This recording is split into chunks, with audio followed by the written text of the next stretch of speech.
ایک حاجی نے لکھا ہے کہ جبل سور کے قریب کھڑا ان پتھروں کا مشاہدہ کرنے لگا، جسم میں ایک جھرجھری سی محسوس ہوئی۔ جی چاہا کہ ایک پتھر کو اٹھاؤں اور بوسہ دوں، آنکھوں سے لگاؤں اور اسی طرح یہیں زندگی تمام کر دوں۔ ان نوکیلے پتھروں سے حضرت ابو بکر صدیق رضی اللہ تعالی عنہ کی وفاداری کے نقوش ظاہر ہو رہے تھے۔ رحمت دو جہاں صلی اللہ علیہ وسلم ان پتھروں پر چلتے تو دقت محسوس فرماتے۔ یہ پتھر جناب رسالت مآب صلی اللہ علیہ وسلم کے قدموں میں، جبکہ حضرت ابوبکر کے دل میں چبھ رہے تھے۔ اچانک میرے تخیل نے دیکھا کہ ایک عاشق صادق اپنے محبوب کو کندھوں پر اٹھائے پہاڑ پر چڑھ رہا ہے۔ محبوب کندھوں پر ہو اور پاؤں میں چبھنے والے کانٹے بھی پھول لگتے ہیں۔ ابو بکر کے لیے یہ پرخطر راستہ ہجرت کے شب پھولوں کی سیج بن گئے۔ حضرت ابو بکر صدیق اور رضی اللہ تعالیٰ عنہ کا عروج و بخت تو دیکھو کہ محبوب خدا صلی اللہ علیہ وسلم کے دونوں ہاتھ کہاں ہیں۔ لوگ قرآن کو اٹھا کر فخر محسوس۔ ابو بکر رضی اللہ تعالیٰ عنہ نے قرآن کو اٹھا رکھا تھا۔ ایک روز حضرت عمر فاروق رضی اللہ تعالیٰ عنہ پکار اٹھے، امیر المومنین، میری ساری زندگی عبادت اور نیکیاں آپ لے لیں، اس دن کے بدلے اپنی زندگی کا صرف ایک دن اور ایک رات مجھے عنایت کر دیں۔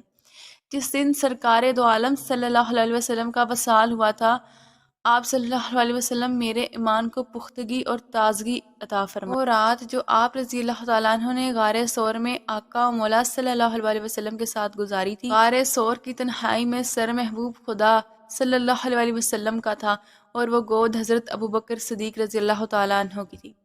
سیدنا عمر فاروق رضی اللہ تعالیٰ عنہ فرماتے ہیں، اے کاش میں ابو بکر رضی اللہ تعالیٰ عنہ کے سینے کا بال ہوتا۔ اندھیری رات ہے، ہو کا عالم ہے، اللہ کا حبیب اور اس کا عاشق دونوں ایسے غار کی طرف جا رہے ہیں، جو دشوار گزار پہاڑیوں کے درمیان میں ایک پہاڑی کی چوٹی پر واقع ہے۔ یہ غار سور کے نام سے مشہور ہے۔ اس وقت مکہ کے شہر سے تقریباً 3 میل کی مسافت پر جنوبی سمت میں واقع تھی۔ اب یہ شہر، ابو بکر صدیق چلتے چلتے کبھی حضور صلی اللہ علیہ وسلم سے آگے نکل جاتے تو پھر پیچھے چلے جاتے تھے، کبھی حضور کے دائیں جانب اور کبھی حضور صلی اللہ علیہ وسلم کی بائیں جانب۔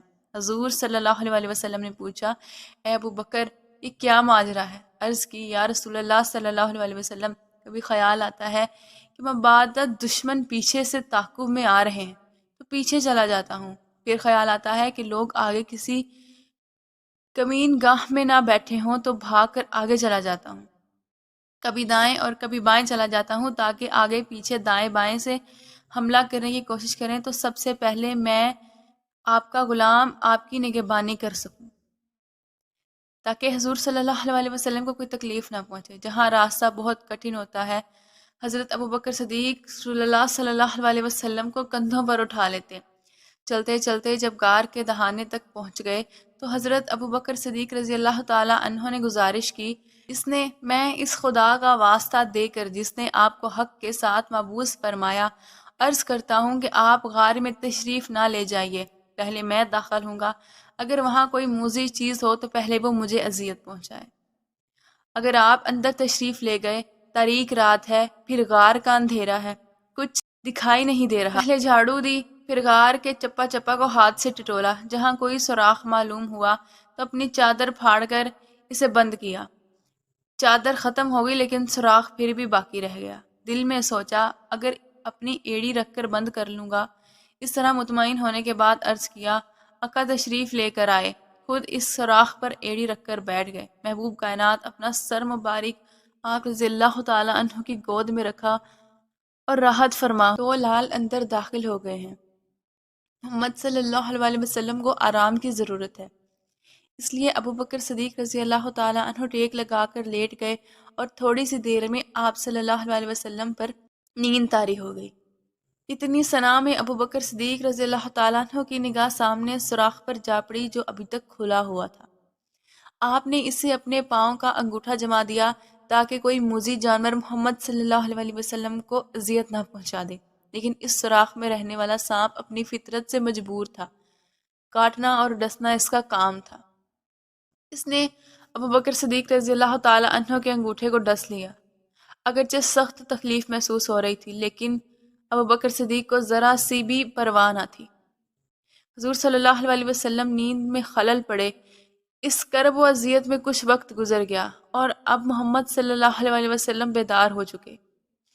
انہوں نے جب حضرت ابوبکر صدیق کے چہرہ کو پریشان پایا تو پوچھا، ابو بکر صدیق کیا ہوا ہے؟ عرض کیا، یا رسول اللہ، سانپ نے انگوٹھے کو ڈس لیا ہے۔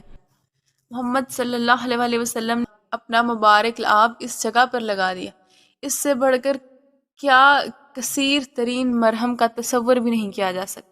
یہ سیدنا انبیاء کا لعاب ہے۔ سانپ کا زہر فوراً دور ہو گیا، درد جاتا رہا اور حضرت ابوبکر صدیق رضی اللہ تعالی عنہ کو سکون ہو گیا۔ انہوں نے اس سوراخ کو بھی بند کر دیا تاکہ پھر کوئی خطرہ باقی نہ رہے۔ صبح ہوئی تو حضرت ابوبکر صدیق رضی اللہ تعالی عنہ کے جسم پر حضرت محمد صلی اللہ علیہ وسلم نے چادر نہ دیکھ کر پوچھا کہ تمہاری چادر کہاں ہے؟ انہوں نے بتایا کہ میں نے اس کے ٹکڑے پھاڑ پھاڑ کر غار کے سوراخ بند کر دیے ہیں۔ ایک روایت میں ہے، اس کے بعد یہ بھی ہے کہ آپ صلی اللہ علیہ وسلم نے حضرت ابوبکر صدیق رضی اللہ تعالی عنہ کے جسم پر ورم کا اثر دیکھا تو اس کی وجہ پوچھی۔ انہوں نے کہا کہ سانپ کے کاٹنے کی وجہ ہے۔ آن حضرت صلی اللہ علیہ وسلم نے فرمایا، تم نے مجھے سانپ کے کاٹنے کی خبر نہ دی۔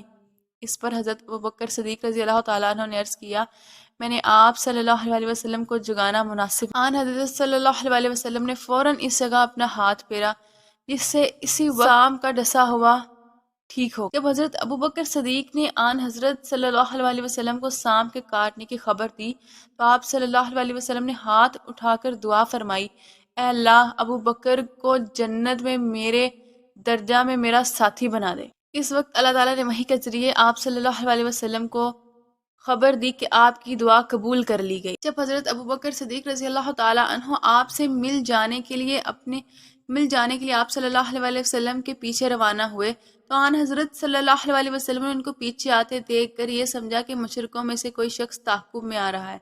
آپ صلی اللہ علیہ وسلم نے اپنی رفتار تیز کر دی، جس کی وجہ سے آپ صلی اللہ علیہ وسلم کے جوتے کی ٹوپ ہٹ گئی اور آپ صلی اللہ علیہ وسلم کا انگوٹھا ایک پتھر سے ٹھوکر کھا کر زخمی ہو گیا اور اس سے خون بہنے لگا۔ اسی وقت حضرت ابوبکر صدیق رضی اللہ تعالیٰ عنہ بلند آواز بولتے ہیں تاکہ آن حضرت صلی اللہ علیہ وسلم ان کو پہچان لیں۔ چنانچہ آپ صلی اللہ علیہ وسلم نے ان کو پہچان لیا۔ غار کے اندر ابوبکر صدیق رضی اللہ تعالیٰ عنہ نے جب باہر سے انسانی آوازوں کو قریب آتے ہوئے سنا تو بے چینی سے پہلو بدلا، اب کیا ہوگا؟ لیکن ان کے دل کی گہرائیوں سے ہمدردی اور جانثارے کا ایک طوفان اٹھا اور ان کی نگاہیں غار کے دھانے پر ٹک گئی۔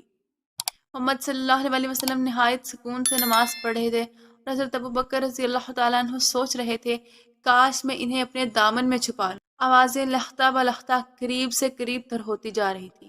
معلوم ہوتا تھا بہت سے آدمی ان کی تلاش میں غار کے دہانے تک۔ اب تو غار کی تاریکی سے باہر انہیں باتیں کرنے والوں کے قدم بھی صاف دکھائی دینے لگے۔ اب میرے محبوب کا کیا ہوگا؟ ابوبکر صدیق رضی اللہ تعالیٰ عنہ فطر محبت اور اندیشہ مال سے رو دیتے ہیں۔ اس عرصہ میں محمد صلی اللہ علیہ وسلم نے نماز پوری کر لی اور حضرت ابوبکر صدیق رضی اللہ تعالیٰ عنہ نے نہایت بےتابی سے عرض کیا، یا رسول اللہ، اگر یہ لوگ اپنے پاؤں کے نیچے دیکھ لیں تو یقیناً ہمیں بھی دیکھ لیں گے۔ محمد صلی اللہ علیہ وسلم نے نہایت اطمینان سے فرمایا، ابوبکر صدیق، تمہارا کیا خیال ہے؟ ان دو آدمیوں کے متعلق کیا ہے جن میں تیسرا اللہ ہے؟ سبحان اللہ۔ ابوبکر صدیق رضی اللہ تعالیٰ عنہ، میرے ماں باپ آپ پر قربان جائیں، یہ آپ کی قوم آپ کی تلاش میں آ پہنچی۔ خدا کی قسم اپنے لیے نہیں روتا، بلکہ اس لیے روتا ہوں کہ کہیں میری آنکھوں کے سامنے آپ کو کوئی تکلیف نہ پہنچا دے۔ محمد صلی اللہ علیہ وسلم، غم نہ کرو، اللہ ہمارے ساتھ ہے۔ اول نے ثانی سے کہا، جو زندگی میں اس کا ہر بات میں ثانی تھا اور میرے مرنے کے بعد بھی ثانی ہے، تو کیا یہ واقعہ نہ تھا؟ صرف تسلی تھی، حالانکہ جس نے کہا نہ وہ طفل تھا اور نہ جس کو کہا وہ بھی طفل۔ محمد صلی اللہ علیہ وسلم کے خالق نے ان کی حفاظت کے لیے مکڑیوں اور کبوتروں کو حکم دیا اور کن کے جواب میں فیکون کا نظارہ ایسا حیرت انگیز تھا کہ جب غار کے دہانے پر پہنچے تو بے اختیار پکار اٹھا، یہاں کیا پاؤ گے؟ اس غار پر تو مکڑیوں کا جالا ہے۔ محمد صلی اللہ علیہ وسلم کی پیدائش سے بھی پہلے کا تنا ہوا معلوم ہوتا ہے، اور یہ کبوتروں کا جوڑا، ان کے انڈے بھی تو دیکھو، ان کے ہوتے ہوئے کوئی غار میں کیسے داخل ہو سکتا ہے؟ اس غار میں سلیمان علیہ السلام کی چونٹیوں کی طرح غریب مکڑیوں نے سلیمان علیہ السلام کے محبوب محمد صلی اللہ علیہ وسلم کی پناہ کے لیے وہ گھر پیش کیا جو تمام گھروں میں سب سے زیادہ کمزور تھا، لیکن آج دنیا کا یہی گھر بہترین گھر تھا۔ خدا جانے کتنے سنگین قلعوں کی بنیاد قرار پایا۔ اس گھر کے بعد دہلی میں، آگرہ میں، جنوب میں، شمال میں جو لال اور پیلے سفید قلعے بنے، انشاءاللہ بنتے ہی چلے جائیں گے۔ ان تمام قلعوں میں سب سے پہلا قلعہ کیا کمزور مکڑیوں کا یہی کمزور جالا تھا؟ کون کہہ سکتا ہے کہ اس دن اگر یہ نہ ہوتا تو اس کے بعد جو کچھ ہوتا وہ ہوتا۔ غار کے منہ پر تنا ہوا جالا اور کبوتر کا جوڑا دیکھ کر سب کے منہ لٹک گئے، چہروں پر افسردگی چھا گئی۔ ساری محنت اور دوڑ دھوپ اکارت گئی، ان کی امیدوں کے محلات مسمار ہو گئے اور اپنی حسرت سینوں میں لیے واپس لوٹ گئے۔ انہیں یوں پلٹتے دیکھ کر محمد صلی اللہ علیہ وسلم نے غار کی گہرائی میں اپنے رب کو پکارا، یا اللہ، یا اللہ۔ مزید ویڈیوز کے لیے چینل کو سبسکرائب، ویڈیو کو لائک کر دیں۔ اللہ ہم سب کا حامی و ناصر ہو۔ فی امان اللہ۔